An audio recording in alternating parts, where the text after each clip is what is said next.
நேற்றைக்கு திருப்பரங்குன்றத்தில் கூடிய கூட்டம் என்பது திருப்பரங்குன்றம் உள்ளூர் மக்களே கிடையாது. முழுக்க முழுக்க வெளியிலிருந்து இவர்கள் கொண்டு வந்து இறக்கியது. எல்லா பத்திரிகையும் ரிப்போர்ட் பண்ணிருக்காங்க. இவங்க தான் பக்தர்கள் ஃப்ராடு பண்றாங்க. பத்திரிகை பூரா என்ன எழுதிருக்கு, இவன் ஆட்கள் தான் மரியாதையா அந்த தர்காவை அங்கிருந்து வேற இடத்துக்கு கொண்டு போயிருக்கு. அப்படின்னா என்ன பொருள்? கொண்டு போலன்னா இடிப்போன்றதுதான் பொருள். இப்போ அந்த இடிப்பதற்கான ஏற்பாட்டுக்கு தோதாக இந்த தீர்ப்பு அமைந்திருக்கிறது என்பதுதான் நம்முடைய விமர்சனம். அந்த இடத்துல விளக்கேத்துங்க அப்படின்னு சொன்னாக்கா நீதிபதி போலீஸ் பாதுகாப்பு அளிக்கும்படி உத்தரவிடலாம். அவ்வளவுதான் அவருக்கு இருக்கக்கூடிய அதிகாரம். இவர் CISF வந்து அனுப்பலாம் என்று சொன்னால் ஒன்றிய அரசின் படையை இவர் அனுப்பலாம்னா அதுக்கு என்ன பொருள்? இது அரசமைப்பு சட்டத்துக்கு எதிரானது. அரசமைப்பு சட்டத்தின் ஆட்சியை சீர்குலைக்கின்ற ஒரு செடிஷியஸ் ஆக்ட் இது. அப்படிப்பட்ட நடவடிக்கையில GR சாமிநாதன் ஈடுபட்டிருக்கிறார். அவர் நீதிபதி பதவியில் நீடிக்க தகுதி இல்லாதவர். தர்காவுக்கு அருகில் இருக்கக்கூடிய இந்த கல் என்பது ஜியோலாஜிக்கல் சர்வே நட்டுள்ள ஒரு எல்லைக்கல். இந்த சர்வே கல்ல தீபத்தூண் அப்படின்னு எந்த ஆதாரமும் இல்லாமல் ராம ரவிக்குமார் சொல்லுகிறார். நீதிபதி என்ன செய்யறாரு? நானே நேர போய் பார்க்கிறேன் அப்படின்னு ஓபன் கோர்ட்ல சொல்றார். வேற யாரும் என் கூட வரக்கூடாது என்று அவர் சொல்லுகிறார். அவர் சொன்னது நீதிமன்றத்தினுடைய CCTV பதிவுல சொல்லிட்டு இவர் போறாரு. அந்த இடத்த போய் பார்க்கிறார். பார்த்துட்டு வந்து தீர்ப்புல அவர் வந்து எழுதுறார். நீதிபதியோட மனசாட்சி அதை திருப்திப்படுத்திக்கிறதுக்காக தான் நான் போனேன் அப்படின்னு அவர் சொல்றார். நான் ஓபன் கோர்ட்ல தான் சொன்னேன், எல்லாரையும் தான் வர சொன்னேன் என்று உண்மைக்கு மாறாக அந்த தீர்ப்புல அவர் எழுதியிருக்காரு. நான் அண்டர்லைன் பண்ணி சொல்றேன், உண்மைக்கு மாறாக. இந்த ராம ரவிக்குமாருக்காக வாதாடிய வழக்கறிஞர், இந்துத்துவ சக்தியினுடைய அவங்க வழக்கறிஞர் ஒண்ட வந்த பிடாரி ஊர் பிடாரியை விரட்டின மாதிரின்னு பேசுறாங்க கோர்ட்ல. அதை அவர் அனுமதிக்கிறார். யார் ஒண்ட வந்த பிடாரி? இஸ்லாமியர்களா? அப்ப யார் யாரெல்லாம் இங்க ஒண்ட வந்த பிடாரி என்று பேசலாமா? யார் யார் எப்ப உள்ள வந்தாங்கன்னு பாப்போமா? அப்ப இதை வந்து நீதிபதி அனுமதிக்கிறார். தீர்ப்புலயே இது ஆக்கிரமிப்பு அப்படின்னு மென்ஷன் பண்றாரு. எடப்பாடி அதிமுக காரர்களுக்கு நான் ஒரு கேள்வி. 2014 ஒரு தீர்ப்பு, 2017 ஒரு தீர்ப்பு வந்துதான் நான் சொன்னேன். அப்போ வந்து உங்க புரட்சி தலைவி ஆட்சி தான் நடந்துச்சு. இப்போ உங்களுடைய அறநிலையத்துறை தான் ஏற்றக்கூடாது என்று வாதாடியது. அப்போ வாங்கினதுதான் அந்த தீர்ப்பு. அதுக்கு நாணயமாவது இப்போ பேசுங்க. உங்களுக்கு திமுக எதிர்கட்சியாக இருக்கலாம், தமிழகமே உங்களுக்கு எதிரியா? AVK தொண்டர்களை கேட்கிறேன், நாங்க தான் திமுக கள்ள உறவு வச்சிருக்கு, அது வச்சிருக்குன்னு பேசுறீங்க. ஆனா ஏன் இது வரைக்கும் பேசல? அங்க யாரையுமே காணுமே. ஏன் இப்ப வாங்க பாப்போம். கரூர்லயும் அங்கேயும் எங்கேயும் கூட்டத்தை திரட்டுறீங்களே, திருப்பரங்குன்றத்தில் திரட்டுங்க. வணக்கம். திருப்பரங்குன்றத்தை அயோத்தியாக்குவோம், தமிழ்நாட்டை கலவர பூமியாக்குவோம் என்ற பாரதிய ஜனதா இந்துத்துவ கும்பலின் சதியை திராவிட முன்னேற்ற கழகத்தின் தலைமையிலான அரசு, முதல்வர் ஸ்டாலின் தலைமையிலான அரசு நேற்றைக்கு முறியடித்திருக்கிறது. இதற்காக என் மனப்பூர்வமான நன்றியை முதலில் தெரிவித்துக் கொள்கிறேன். மிகவும் அபாயகரமான ஒரு விளிம்பில் தமிழ்நாடு நிறுத்தப்பட்டிருக்கிறது. நீதிமன்ற தீர்ப்பை அமல்படுத்துவது என்ற பெயரிலே காவி கூட்டம் ஒரு காலித்தனத்தை மதுரையில் அரங்கேற்றவிருந்தது நேற்றைக்கு. இன்றைக்கு பிஜேபியினர் என்ன பிரச்சாரம் செய்கிறார்கள் என்றால், நாடு முழுவதும் என்ன பிரச்சாரம் செய்கிறார்கள் என்றால், நீதிமன்ற உத்தரவை இந்த அரசு அமல்படுத்த மறுக்கிறது, இந்துக்களுடைய வழிபாட்டு உரிமையை மறுக்கிறது, வழிபட செல்லும் பக்தர்களை போலீஸை வைத்து தடுக்கிறது இந்த நாத்திக அரசு என்ற பொய் பிரச்சாரத்தை தமிழ்நாட்டிலும் நாடெங்கிலும் இவர்கள் செய்து வருகிறார்கள். இது முற்றிலும் உண்மையல்ல. நீதிமன்ற தீர்ப்பு என்பது மதுரையில் உயர்நீதிமன்ற நீதிபதி GR சாமிநாதன் அவர்கள் வழங்கிய தீர்ப்பு என்பது அதற்கு முன்னால் இதே பிரச்சனையில் 2 நீதிபதிகள் கொண்ட அமர்வு வழங்கிய தீர்ப்புக்கு நேர் எதிரானது, சட்ட விரோதமானது. அந்த தீர்ப்பு 1ஆம் தேதி அன்று, நேற்று 1ஆம் தேதி அன்று இரவு 7 மணிக்கு இணையத்திலே பதிவேற்றம் செய்யப்படுகிறது. 2ஆம் தேதி அதற்கு எதிராக மேல்முறையீடு செய்து அது விசாரணைக்கு வருவதற்கு நேரம் கொடுக்க வேண்டும் என்பது விதி. பொதுவாக ஒரு உயர்நீதிமன்றம் ஒரு உத்தரவிட்டால் குறைந்தபட்சம் அப்பீலுக்கு, மேல்முறையீட்டுக்கு 30 நாட்கள் அவகாசம் உண்டு. அப்படி ஒரு அவகாசத்தை எடுத்துக்கொண்டு தமிழக அரசும் இந்து அறநிலையத்துறையும் இதனால் பாதிக்கப்பட்ட இஸ்லாமியர்கள் பிரிவினரும் மேல்முறையீடு செய்வதற்கே இடம் கொடுக்காமல் நேற்றைக்கு மாலை 6 மணிக்கு இவர்கள் சொல்லுகின்ற அந்த இடத்தில், தீபத்தூண் என்று இவர்கள் புதிதாக சொல்லுகின்ற அந்த இடத்தில் தீபத்தை ஏற்ற வேண்டும் என்று ஒரு உத்தரவை உயர்நீதிமன்ற நீதிபதி சாமிநாதன் பிறப்பிக்கிறார். அந்த உத்தரவை அமல்படுத்துவதற்கான ஏற்பாடுகளை அறநிலையத்துறை செய்யவில்லை என்று நேற்று மதியம் 12:30 மணிக்கே மனுதாரர், அதாவது ராம ரவிக்குமார் என்ற இந்துத்துவ அமைப்பை சேர்ந்தவர் 12:30 மணிக்கே சாமிநாதன் அமர்வில் சென்று முறையிடுகிறார். முறையிட்ட உடனே 3 மணிக்கு நீதிமன்ற அவமதிப்பு வழக்கை எடுத்துக்கொள்ளுகிறார் நீதிபதி. தீபம் ஏற்ற வேண்டிய நேரம் மாலை 6 மணி, கண்டெம்ட் எடுத்துக்கொண்ட நேரம் 3 மணி. அதாவது 6 மணிக்கு ஏற்றவில்லை என்றால் அதன் பிறகு பரிசீலிப்பது என்பது வேறு. 3 மணிக்கே எடுத்துக்கொண்டு நோட்டீஸ் போட்டு HRNC கமிஷனரையும் போலீஸ் கமிஷனரையும் நீதிமன்றத்துக்கு வர வேண்டும் என்று உத்தரவிடுகிறார் நீதிபதி சாமிநாதன். அரசு கூடுதல் தலைமை வழக்கறிஞர் ரவீந்திரன் 5 மணிக்கு ஆஜராகி, இது என்ன கண்டெம்ட் என்பது முன்தள்ளி ப்ரீபோன் பண்ணி கண்டெம்ட் எடுக்க முடியுமா, இது என்ன முறை என்று கேள்வி எழுப்புகிறார். உடனே நீதிபதி என்ன செய்கிறார், அப்போ நான் 6:05க்கு எடுக்கிறேன் என்று சொல்லி 6:05க்கு அந்த வழக்கை எடுக்கிறார். 6:05க்கு அவரே தன்னிச்சையாக ஒரு உத்தரவு பிறப்பிக்கிறார். ராம ரவிக்குமார் 10 பேருடன் நேரடியாக திருப்பரங்குன்றத்தில் அவர்கள் சொல்லுகின்ற தர்காவுக்கு அருகில் உள்ள ஒரு தூண், அந்த தூணில் விளக்கை ஏற்ற வேண்டும். அவர்களுக்கு உயர்நீதிமன்ற பாதுகாப்புக்காக ஒதுக்கப்பட்டிருக்கின்ற சென்ட்ரல் இண்டஸ்ட்ரியல் செக்யூரிட்டி ஃபோர்ஸ், அந்த CISF-ஐ சேர்ந்த அந்த துருப்புகள், சிப்பாய்கள், அவர்கள் பாதுகாப்பு அளிக்க வேண்டும் என்று உத்தரவு போடுகிறார். இதற்கிடையில் இதே நேரத்தில் திருப்பரங்குன்றத்தில் வழக்கமாக 100 ஆண்டு காலமாக நாயக்கர் காலத்துக்கும் முன்னால் இருந்து எங்கே கார்த்திகை தீபம் ஏற்றப்படுகிறதோ அங்கே, அதாவது கீழே இருக்கின்ற குடைவரை கோயிலுக்கு மேலே உச்சி பிள்ளையார் கோயில் இருக்கிறது. அந்த உச்சி பிள்ளையார் கோயிலுக்கு அருகில் தீபத்தூண் இருக்கிறது. அங்கேதான் நாயக்கர் காலத்துக்கு முன்பிருந்தே இந்த தீபம் ஏற்றுகின்ற கார்த்திகை தீபம் ஏற்றும் மரபு கடைபிடிக்கப்பட்டு வருகிறது. இதுதான் அந்த கோயில் அர்ச்சகர்கள், கோயில் தேவஸ்தானம், அந்த ஊர் பக்தர்கள், தமிழ்நாட்டு முருக பக்தர்கள் அனைவருடைய நம்பிக்கை. இதில் எந்த பிரச்சனையும் கிடையாது. அந்த தீபம் சரியாக 6 மணிக்கு ஏற்றப்படுகிறது. அதே 6 மணிக்கு நாங்கள் மலை உச்சியில் தர்காவுக்கு அருகில் உள்ள அந்த தூணில் ஏற்றுவோம் என்று 100கணக்கான பேர், பாஜக நிர்வாகிகள் உள்ளிட்ட ஒரு கூட்டம் கலவரம் செய்கிறது. அந்த இடத்தில் கலவரத்தை எதிர்பார்த்து 144 தடை உத்தரவை காவல்துறை பிறப்பித்திருக்கிறது, மாவட்ட ஆட்சியர் பிறப்பித்திருக்கிறார். 144 தடை உத்தரவை மீறி செல்வோம் என்று சொல்லி 3 காவலர்களை தாக்கி மண்டையை உடைத்திருக்கிறார்கள். இதெல்லாம் அங்கிருந்து CISF பாதுகாப்புடன் ராம ரவிக்குமார் திருப்பரங்குன்றம் வருவதற்கு முன்னாலேயே இந்த காட்சிகள் எல்லாம் அரங்கேறுவதை நாம் காண்கிறோம். தொலைக்காட்சிகள் இதை படம் பிடித்திருக்கின்றன. அதற்கு பின்னால் ராம ரவிக்குமாருடன் CISF ஒரு 50 படை வீரர்கள் வருகிறார்கள்.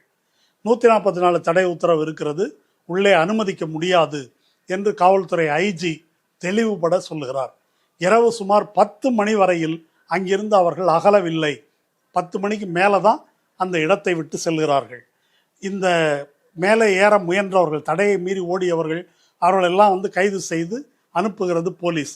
இத்தனை வன்முறையில் ஈடுபட்டும் காலித்தனத்தில் ஈடுபட்டும் அவர்களுக்கு எதிராக தடியடியோ வன்முறையோ போலீஸ் பிரயோகிக்கவில்லை என்பது குறிப்பிடத்தக்கது. இதுதான் நிகழ்ந்த சம்பவம். இதில் நீதிமன்ற தீர்ப்பை மதிக்கவில்லை என்ற வாதம் மிக மோசடியானது. சரி, அந்த நீதிமன்ற தீர்ப்பின் யோக்கியதை என்ன, அதை பற்றி பேசுவோம். அந்த இடத்துல தர்காவுக்கு பக்கத்தில் தீபத்தூண் இருக்கிறதா இல்லையா என்பதெல்லாம் தனி ஒரு பிரச்சனை.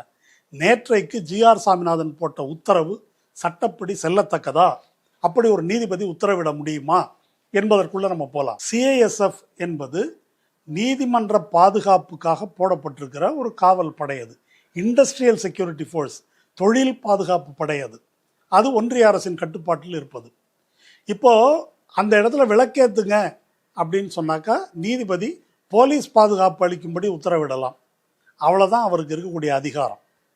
இவர் CISF அனுப்பலாம் என்று சொன்னால் ஒன்றிய அரசின் படையை இவர் அனுப்பலாம்னா அதுக்கு என்ன பொருள்? இங்கே சட்டம் ஒழுங்கை பராமரிக்கின்ற அதிகாரம் பெற்றது தேர்ந்தெடுக்கப்பட்ட மாநில அரசு. இது ஒரு ஃபெடரல் ஸ்ட்ரக்சர். இதில் மாநில அரசுக்கு உள்ள உரிமை சட்டம் ஒழுங்கை பராமரிக்கும் உரிமை. அது கன்கரண்ட் லிஸ்ட்லாம் கிடையாது, மாநில பட்டியலில் இருக்கிறது. அப்போ அதை மீறி ஒன்றிய படையை நான் அனுப்புவேன் என்று சொல்வதற்கு நீதிபதிக்கு அதிகாரமே கிடையாது. இப்படி ஒரு நீதிபதி செய்யலாம் என்றால், அதாவது நீதிமன்ற அவமதிப்பு, இது நான் சொன்னேன் போகலை, அதனால நான் படையை அனுப்புகிறேன் என்று சொன்னால், நீதிமன்றங்களில் சென்னை உயர்நீதிமன்றம், மதுரை உயர்நீதிமன்றம் இதே நீதிபதி சாமிநாதன் அமர்வின் முன்னால் அல்லது உச்ச நீதிமன்றத்தில் நூற்றுக்கணக்கான ஆயிரக்கணக்கான நீதிமன்ற அவமதிப்பு வழக்குகள் இருக்கின்றன. ஒவ்வொரு நீதிமன்ற அவமதிப்பு வழக்கிலும் உடனே இப்போ சுப்ரீம் கோர்ட் எங்கேயாவது இது மாதிரி அனுப்பியிருக்குதா? அல்லது வேறு எந்த உயர்நீதிமன்ற நீதிபதியாவது நான் மத்திய படையை அனுப்புகிறேன் அப்படின்னு அனுப்பியிருக்கிறாங்களா? இப்போது என்க்ரோச்மெண்ட் பற்றி வழக்கு இருக்குது, வேறு பல வழக்குகள் இருக்குது. இப்போ ஒரு நிவாரணம் கொடுக்கல அப்படின்னு சொல்லி அதிகாரிகளுக்கு எதிராக வழக்கு இருக்குது. அப்போல்லாம் நீதிபதிகள் என்ன செய்வார்கள்? என்க்ரோச்மெண்ட் அகற்றுங்க அப்படின்னு சிஆர்பிஎஃப், பிஎஸ்எஃப் அல்லது சிஐஎஸ்எஃப் நேராக அனுப்புவாங்களா? அல்லது கலெக்டரை கைது செய்து கொண்டு வா என்று அனுப்புவார்களா? அந்த வகையில்தான் நீதிபதி சாமிநாதனுடைய நடவடிக்கை அமைந்திருக்கிறது. இது அரசமைப்பு சட்டத்துக்கு எதிரானது. அரசமைப்பு சட்டத்தின் ஆட்சியை சீர்குலைக்கின்ற ஒரு செடிஷியஸ் ஆக்ட் இது. அப்படிப்பட்ட நடவடிக்கையில் ஜிஆர் சாமிநாதன் ஈடுபட்டிருக்கிறார். எனவே அவர் நீதிபதி பதவியில் நீடிக்க தகுதியில்லாதவர். அவர் இம்பீச்மெண்ட் கொண்டு வரப்பட்டு அகற்றப்பட வேண்டும். உயர்நீதிமன்ற தலைமை நீதிபதியும் உச்ச நீதிமன்ற தலைமை நீதிபதியும் நிச்சயமாக அவர் மீது நடவடிக்கை எடுக்க வேண்டும் என்பதை தமிழகம் உரத்து குரல் எழுப்ப வேண்டும். பார் கவுன்சிலிருந்து, அரசியல் கட்சிகளிலிருந்து அனைவரும் இதற்காக குரல் எழுப்ப வேண்டும். இந்த பிரச்சனை அயோத்தி பிரச்சனையைப் போல திருப்பரங்குன்றத்தை ஆக்குவோம் என்று அவர்கள் சொன்னதும், இவர்கள் திருப்பரங்குன்றத்தை அயோத்தியாக்க முயற்சிக்கிறார்கள் என்று நாம் சொன்னதும், சும்மா ஏதோ அயோத்தி என்று ஒப்பீடு சொல்லி அப்படி நாம் சொல்லவில்லை. சரியாக 40 ஆண்டுகளுக்கு முன்னால் இன்றைக்கு சாமிநாதன் என்ன காரியத்தை செய்தாரோ அதே காரியத்தை அயோத்தி இருக்கக்கூடிய ஃபைசாபாத் மாவட்டம், அந்த மாவட்டத்தினுடைய நீதிபதி KM பாண்டே அப்படின்னு ஒரு பேர், அவர் இதே மாதிரி வேலையை செய்தார். அதற்கு முன்னால் பாபர் மசூதிக்குள்ள 1949 நள்ளிரவில் திருட்டுத்தனமாக ஒரு சிலையை கொண்டு வந்து வைத்தார்கள். அன்றைக்கு அந்த சிலையை கொண்டு வந்து வைப்பதற்கு நாயர் என்ற ஒரு மேஜிஸ்ட்ரேட் அவர் அதற்கு உடந்தையாக இருந்தார். பின்னால் அவர் ஜனசங்கத்தில் போய் சேர்ந்துட்டார். அதற்கு அப்படி உள்ளே கொண்டு வந்து வைக்கப்பட்ட பிறகு அது பூட்டப்பட்டு விட்டது, மசூதியே பூட்டப்பட்டு விட்டது. அந்த இவன் கொண்டு சிலை கொண்டு வந்து வச்சதும் பூட்டப்பட்டு விட்டது.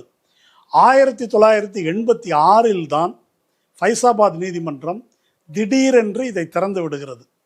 இது நீதிபதி பேர் KM பாண்டே. இதுக்கு மனு போட்டவர் பேர் ஒரு பக்தர், நம்ம ராம ரவிக்குமார் மாதிரி ஒரு பக்தர், அவரும் ஒரு பாண்டே தான். அவர் பேர் உமேஷ் சந்திர பாண்டே.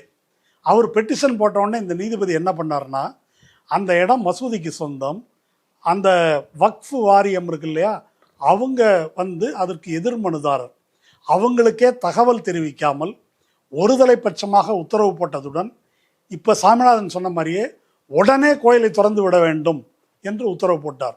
உடனே கோயில் திறக்கப்பட்டது.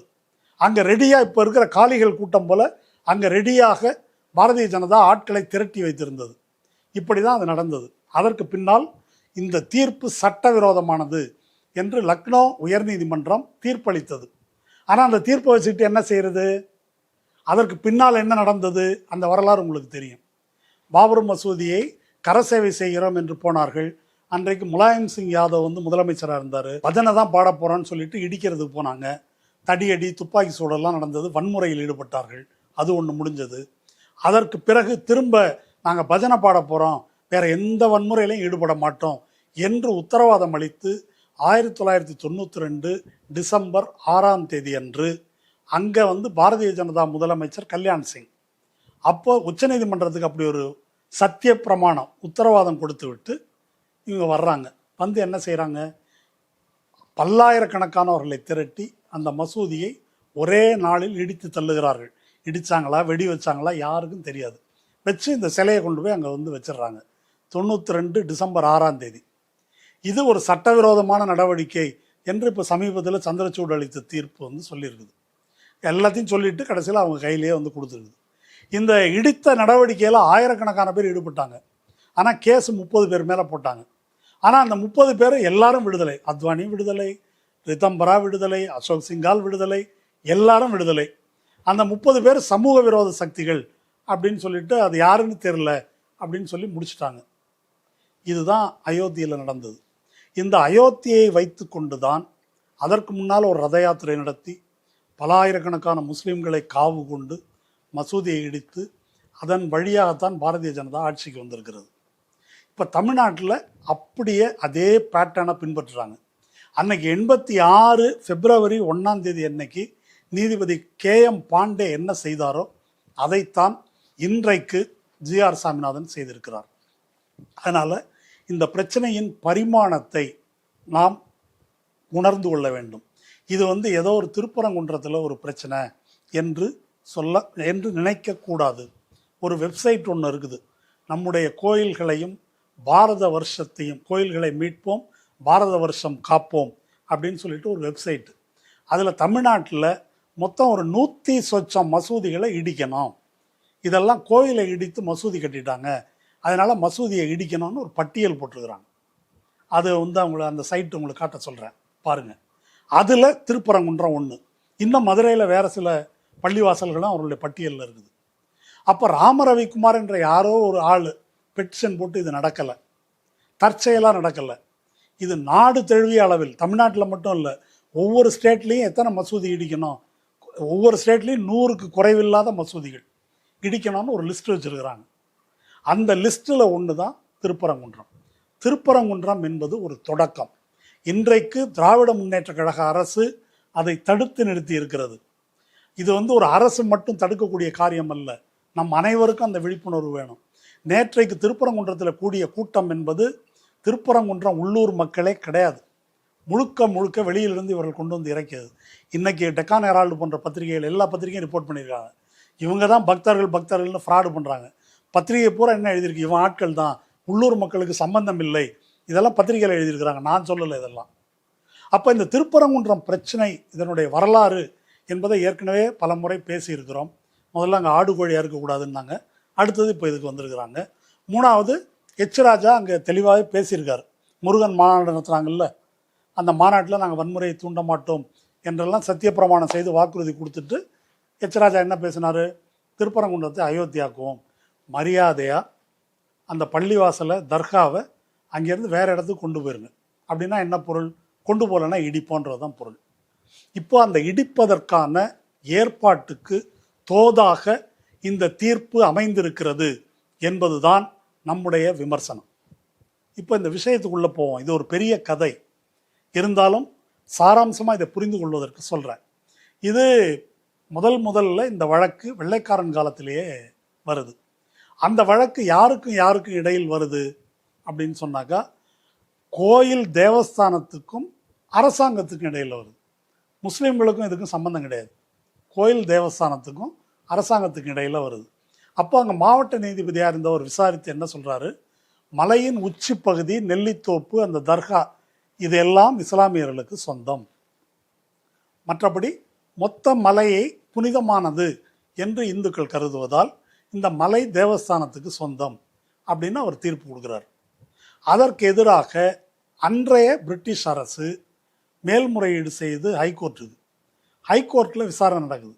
ஹைகோர்ட் என்ன சொல்லுது, அது எப்படி கோயிலுக்கு சொந்தம், மலை கோயில் வேணால் அந்த தேவஸ்தானத்துக்கு சொந்தம், ஆனால் மலை அரசுக்கு தான் சொந்தம் என்று ஹைகோர்ட் தீர்ப்பளிக்கிறது பிரிட்டிஷ் ஆட்சி காலத்தில். அதற்கு பின்னால் அதை எதிர்த்து அன்னைக்கு சுப்ரீம் கோர்ட் பிரைவி கவுன்சில் லண்டனுக்கு போகுது.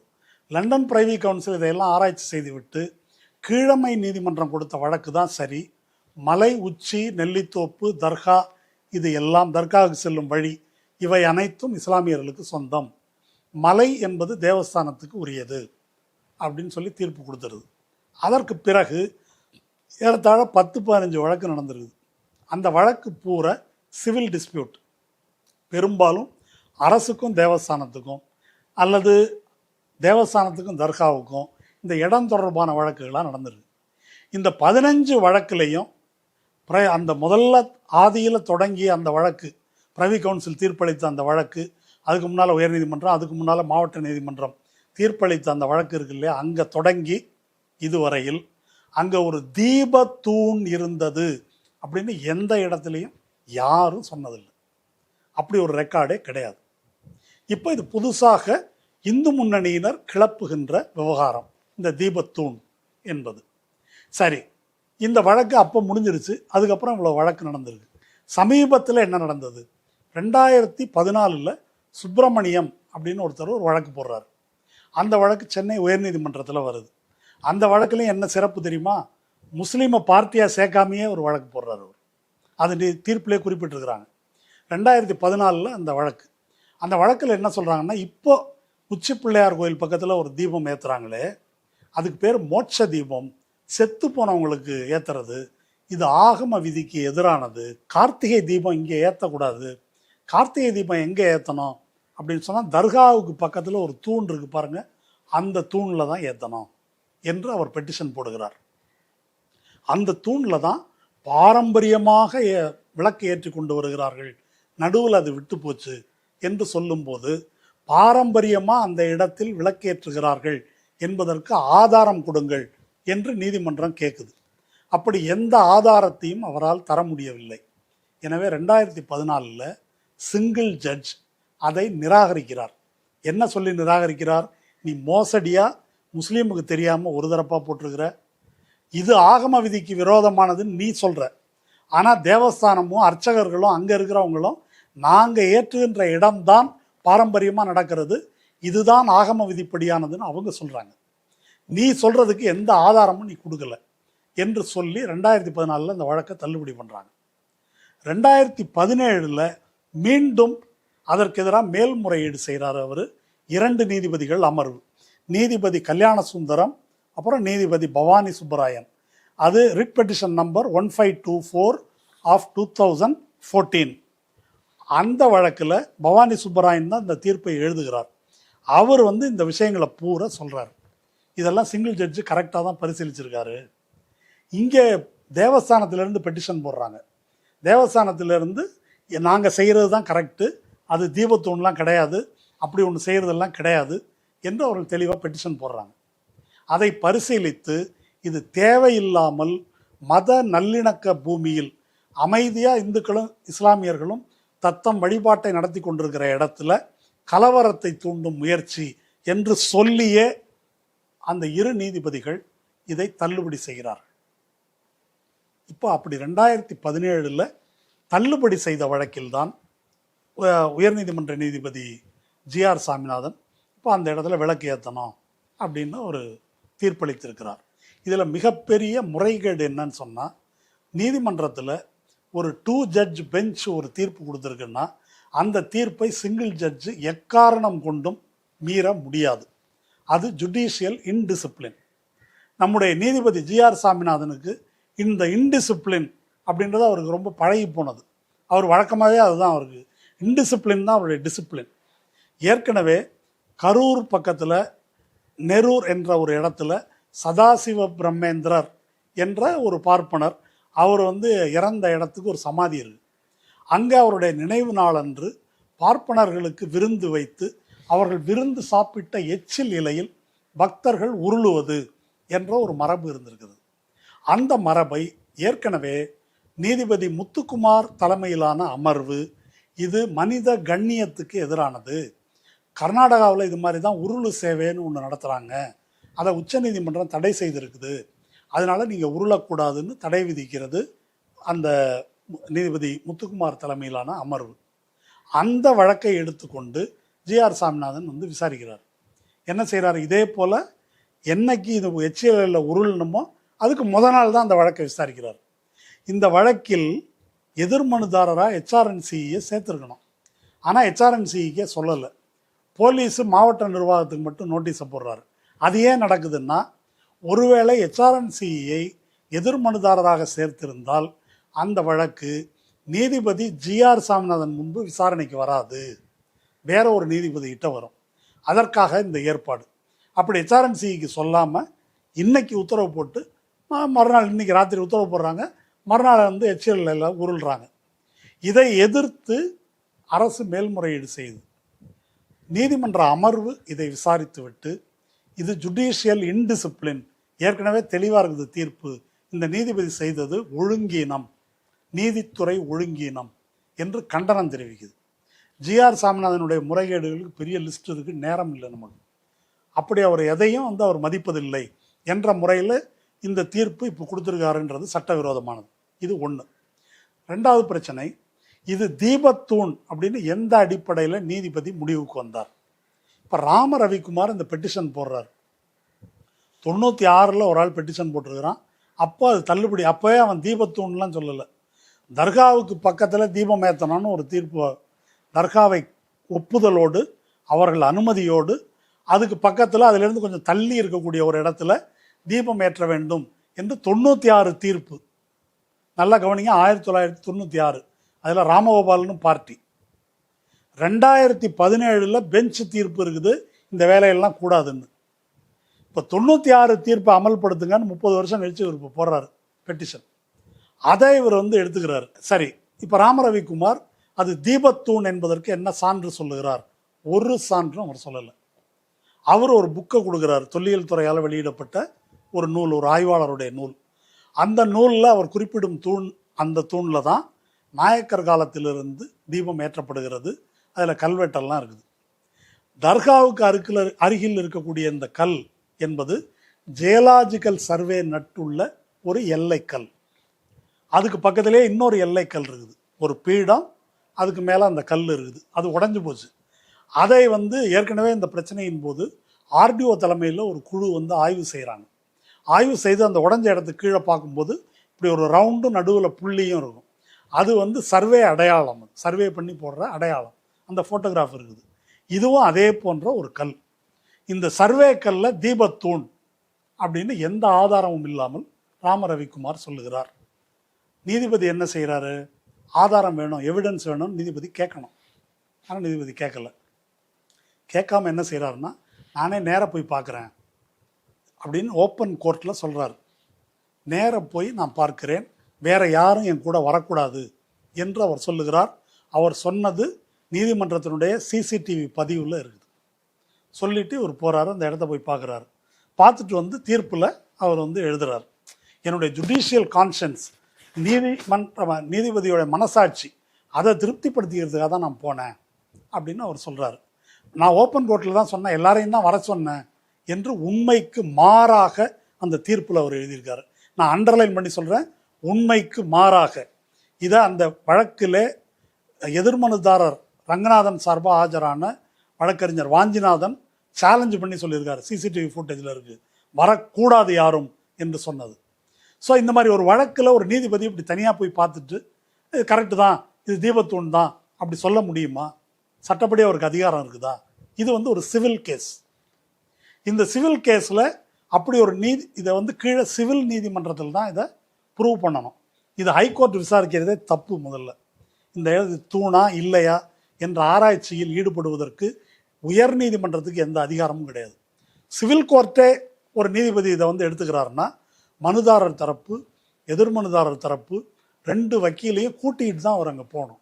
போய் அந்த இடத்த பார்க்கணும். பார்த்துட்டு இந்த எவிடன்ஸ் எல்லாம் என்னன்னு பார்க்கணும். பார்த்துட்டு தான் முடிவுக்கு வரணும். அதுக்கப்புறம் ஆர்கியூ பண்ணுவாங்க.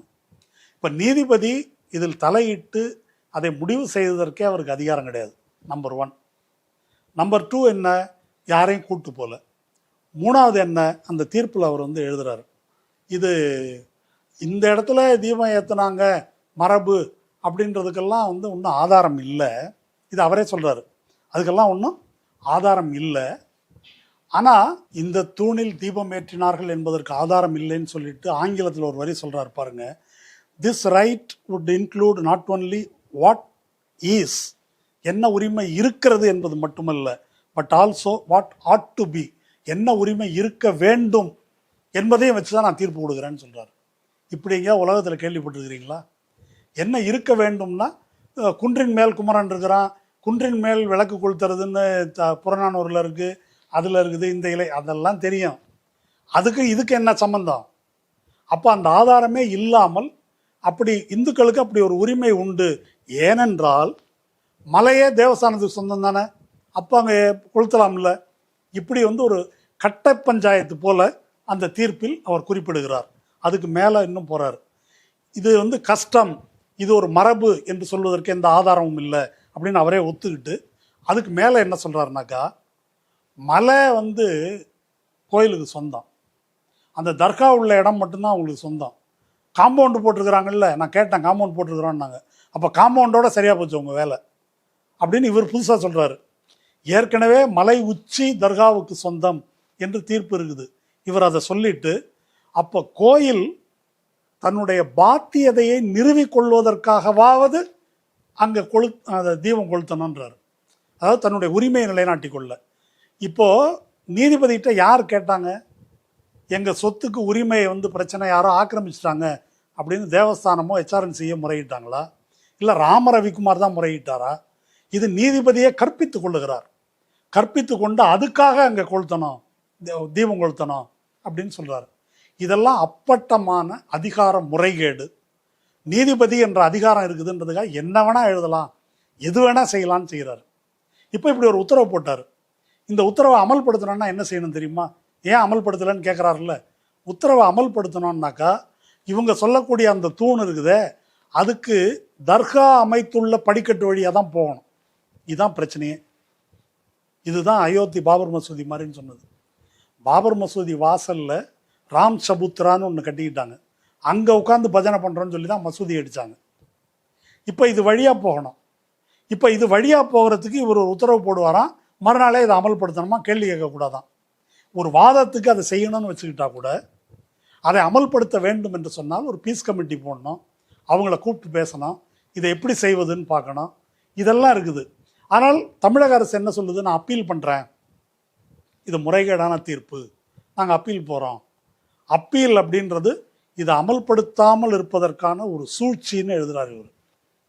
இப்போ நீங்கள் அரசை சூழ்ச்சின்னு எழுதலான்னாக்கா உங்கள் தீர்ப்பை நாங்கள் அப்படி சொல்ல முடியாது. அப்படி சொல்லிட்டா அது நீதிமன்ற அவமதிப்பாயிடும், தீர்ப்புக்கு உள்நோக்கம் கற்பித்ததாயிடும்.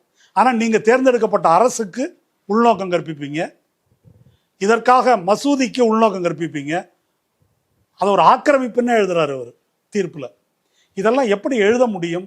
அந்த அந்த ராமரவிக்குமாருக்காக வாதாடிய வழக்கறிஞர், இந்துத்துவ சக்தியினுடைய அந்த வழக்கறிஞர் ஒண்ட வந்த பிடாரி ஊர் பிடாரியை விரட்டின மாதிரின்னு பேசுகிறாங்க கோர்ட்டில். அதை அவர் அனுமதிக்கிறார். யார் ஒண்ட வந்த பிடாரி? இஸ்லாமியர்களா? அப்போ யார் யாரெல்லாம் இங்கே ஒண்ட வந்த பிடாரி என்று பேசலாமா? யார் யார் எப்போ உள்ளே வந்தாங்கன்னு பார்ப்போமா? அப்போ இதை நீதிபதி அனுமதிக்கிறார். தீர்ப்புலையும் இது ஆக்கிரமிப்பு அப்படின்னு மென்ஷன் பண்ணுறார் அதை. அப்போ இந்த கோணத்தில் தான் இந்த தீர்ப்பு வழங்கப்பட்டிருக்கிறது. இது மிக மிக மிக அபாயகரமானது. இந்த பிரச்சனை இப்போ திடீர்னு வரல. முதல்ல ஆடு கோழி அறுக்கக்கூடாதுன்னாங்க. அப்போது அதற்கு எதிராக மனுவெல்லாம் 2 நீதிபதி 2 தீர்ப்பு கொடுத்தாங்க. 3வது நீதிபதி அறுக்கக்கூடாதுன்னு தீர்ப்பு கொடுத்துட்டாரு. அந்த முதல்ல கொடுத்த தீர்ப்பில் உண்மைக்கு மாறான தகவலை ஒரு நீதிபதி எழுதியிருக்கிறாங்க. கோயிலை சுற்றி எங்கேயுமே கறிக்கடை கிடையாதுன்னு எழுதியிருக்காங்க. ஏகப்பட்ட கறிக்கடை இருக்குது. முருகனுக்கு இப்போ விளக்கேற்றுறது, குன்றின் மேலே ஏற்றுறது, அங்கே ஏற்றுறதெல்லாம் மரபுனாக்கா, முருகனுக்கு சங்க இலக்கியத்தில் என்ன படைத்தார்கள்? திணையோடு சேர்ந்து ஆடு சேவலுடைய ரத்தத்தை கலந்து படைத்தார்கள். இப்போ சுப்பிரமணிய சுவாமி கோயிலில் அதை படைக்கலாமா? அந்த மரபை பேசுவோமா? அதுக்கெல்லாம் ஆதாரம் இருக்குது. முருகன் எப்படி சுப்பிரமணியன் ஆனான்? தமிழ் கடவுளுக்கு எப்படி சமஸ்கிருத பெயரும் சமஸ்கிருத வழிபாடும் வந்தது? இதெல்லாம் யார் இதுக்கெல்லாம் பதில் சொல்லுவாரா நீதிபதி? அப்போ என்ன வேணால் அவங்களுக்கு வசதியாக ஒன்றை பேசிக்கொள்ளலாம் என்று இந்த தீர்ப்பு வழங்கியிருக்கிறார்கள். ஏற்கனவே ஆடு கோழி அறுக்கிறதுக்கு தடை விதிச்சுட்டு அதில் அந்த 3வது நீதிபதி சொல்கிறாரு, இங்கே ஆடு கோழி அறுப்பது மரபு அப்படின்னு சொன்னால் முஸ்லீம் தரப்பு அதை சிவில் நீதிமன்றத்தில் போய் நிரூபிக்கணுன்றார். அது ராமரவிக்குமாருக்கு பொருந்தாது. இஸ்லாமியர்களுக்கு ஒரு நீதி, இந்துத்துவவாதிகளுக்கு ஒரு நீதி என்பதை இதை விட பச்சையாக சொல்ல முடியாது. அப்போது இப்படி ஒரு திட்டத்தோடு தான் இது அமல்படுத்தப்படுகிறது. இதை புரிந்து கொண்டு நாம் செயலாற்ற வேண்டியிருக்கிறது. இது ஒரு அரசாங்கம் மட்டும் தனியாக செய்யக்கூடிய காரியம் அல்ல. நான் ஒரு விஷயம் சொல்கிறேன். இப்போ நேற்று நடந்திருக்குது. எனக்கு தெரிஞ்சு திராவிட முன்னேற்ற கழகத்தினுடைய கூட்டணி கட்சிகள்லாம் பேசிட்டாங்க. ஆனால் பாஜகவினுடைய கூட்டணி கட்சி அதிமுக. நாங்கள் எங்களுக்கு கொள்கை எதிரி பாஜகன்னு சொல்லக்கூடியது தாவேகா. அவங்க 2 பேரும் இது வரைக்கும் பேசினதா எனக்கு தெரில. அவங்க எப்பொழுதுமே கரூருக்கே எப்போ பேசுனாங்க தெரியும், ஒன்றும் பேசலை. இப்போ அதிமுக மேட்டரை எடுத்துக்கோம். எடப்பாடி அதிமுக காரர்களுக்கு நான் ஒரு கேள்வி.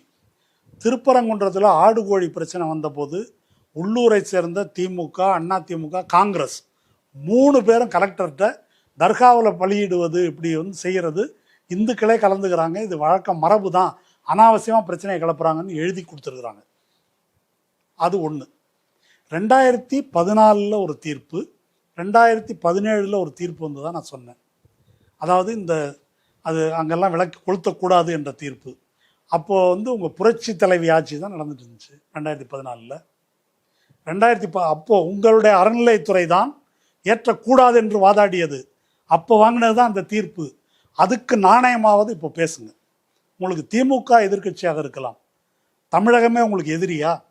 தமிழ்நாட்டை வட இந்தியாவை போல கலவர பூமியாக மாற்றணுமா? இதை வந்து அதிமுக தொண்டர்கள் தயவு செய்து சிந்தித்து பார்க்க வேண்டும். இது தேர்தல் பிரச்சனையை விட பெருசு, அதற்கு அப்பாற்பட்டது. தமிழ்நாட்டை நாசமாக்குவதற்கான திட்டம் இது. தாவேகா தொண்டர்களை கேட்குறேன், நாங்கள் தான் திமுக கள்ள உறவு வச்சுருக்கு, அது வச்சுருக்குன்னு பேசுகிறீங்க. ஆனால் ஏன் இது வரைக்கும் பேசலை? நாங்கள் தான் ஜெயிக்க போகிறோம், எங்களுக்கு 70% 80%ன்னு அடிச்சு விடுறாரு ஆதவ அர்ஜுனா. அங்கே யாரையுமே காணுமே. ஏன் இப்போ வாங்க பார்ப்போம். இப்போ கரூர்லேயும் அங்கேயும் இங்கேயும் கூட்டத்தை திரட்டுறீங்களே, திருப்பரங்குன்றத்தில் திரட்டுங்க. உங்களுடைய விஜயை ஜோசப் விஜய் என்று பேசிய போது குரல் கொடுத்தவர்கள் யார்? பெரியாரிஸ்டுகள், திமுக ஆதரவாளர்கள், இடதுசாரிகள் தான். இப்போ சிறுபான்மை இஸ்லாமிய மக்களுக்கு, இந்த நாட்டின் மத நல்லிணக்கத்துக்கு ஒரு அபாயம் வந்திருக்குது. இப்போ பேசாமல், இப்போ களத்தில் இறங்காமல் எப்போ செய்ய போகிறீங்க? இதை வந்து அவர்கள் சிந்திக்க வேண்டும்.